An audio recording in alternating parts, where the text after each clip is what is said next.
लोग बकवास करते हैं। आप जब 15-16 साल के थे, आप ऐसे ही सोचते थे जैसे आप आज सोचते हैं?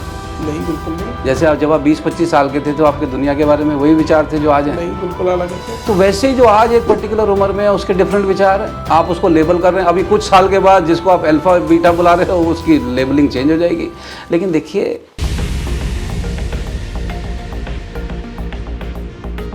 मैं भी फादर हूँ जी तो मैं बात करूँगा थोड़ी सी पेरेंटिंग पे। जी भाई साहब। ठीक है, और आजकल नए नए वर्ड्स हुए हैं जो अभी अभी मैंने चैट जीपीटी से सीखे हैं कि जैसे जेन अल्फ़ा कौन सी होती है, तो पता चला जी 2012 के बाद जो बच्चे पैदा हुए हैं वो जेन अल्फ़ा कहलाते हैं।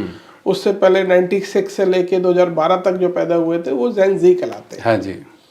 तो अब ये जेन जी और जेन अल्फ़ा को मैनेज करने के तरीके क्या हैं? देखिए, सबसे पहले मेरी रिक्वेस्ट है, लोग ना ये फालतू की लेबलिंग से बचें। जी, आप ना जेन जी, जेन अल्फ़ा, मिलेनियल्स और जेन एक्स और जेन वाई, लोग बकवास करते हैं। आप जब 15-16 साल के थे, आप ऐसे ही सोचते थे जैसे आप आज सोचते हैं? नहीं, बिल्कुल नहीं। जैसे आप जब आप 20-25 साल के थे तो आपके दुनिया के बारे में वही विचार थे जो आज हैं? नहीं, बिल्कुल अलग थे। तो वैसे ही जो आज एक पर्टिकुलर उम्र में है उसके डिफरेंट विचार हैं, आप उसको लेबल कर रहे हैं। अभी कुछ साल के बाद जिसको आप अल्फा बीटा बुला रहे हो उसकी लेबलिंग चेंज हो जाएगी। लेकिन देखिए, एक गुड़गांव में जो 18 साल का बच्चा रहता है एक ऐसी सोसाइटी में जहाँ पर एक फ्लैट 1.5 करोड़ का है, राइट, और एक 18 साल का बच्चा बुलंदशहर में रहता है, अगर एज ब्रैकेट देखेंगे तो वो सेम जेन है? सेम है। नहीं, लेकिन उनका बिहेवियर डिफरेंट है। बिल्कुल डिफरेंट है। एक अपने घर का 4 भाई बहनों का सबसे बड़ा भाई है, उसकी उम्र भी सपोज 21 साल है, और एक इकलौता बच्चा है जो 21 साल का है। तो एज ब्रैकेट से तो आपने उसको सेम जेन में डाल दिया, लेकिन उसकी जो पारिवारिक पृष्ठभूमि है, जो उसकी रिक्वायरमेंट है, उसका सब चीज़ों का असर उस पर होता है। तो मैं हमेशा लोगों से रिक्वेस्ट कर रहा हूँ, कृपया लोगों को इन लेबल्स में ना फंसे। ये अंग्रेज़ों ने हमारे को फंसाने के लिए डाले हुए हैं। और कुछ चीज़ें, जैसे मेरे को तो अच्छी तरह पता है जी, मेरे पिताजी और मेरा ना वाद विवाद होता था, तो मैं बड़ा कहता था जी ये स्पिरिचुअलिटी, भगवान, ये सब आलसी लोगों का काम है, साइंस मेन चीज़ होती है। तो एक उम्र थी हमारी, अब ये जचता था हम पर जब हम ऐसी बातें करते थे कि हम नहीं मानते भगवान है तो दिखाओ। अच्छा, उस समय पिताजी थोड़ा समझाना चाहते थे, लेकिन आप तो जानते हैं जी भगवान है ये प्रूव करना थोड़ा मुश्किल काम है। बिल्कुल मुश्किल है। तो हम उस समय बदतमीज होते थे कि नहीं जी प्रूफ नहीं है तो फिर बकवास है। लेकिन अब वही सुरेश सेमवाल आज भाई साहब यूं लंबा पड़ा होता है मूर्ति के आगे। तो अब अगर मुझे उस समय उस ब्रैकेट में डाल देते कि ये जैन ये है और जैन वो है, और नहीं यार, सेम लोग अलग अलग समय पे परिस्थिति अनुसार डिफरेंट बिहेव करते हैं। तो इसको इतना ज़्यादा भी महिमा मंडित करने की ज़रूरत नहीं है। और आपके बच्चे और मेरे बच्चे भले ही सेम उम्र के हों, लेकिन उनकी रिक्वायरमेंट सेम थोड़ी है।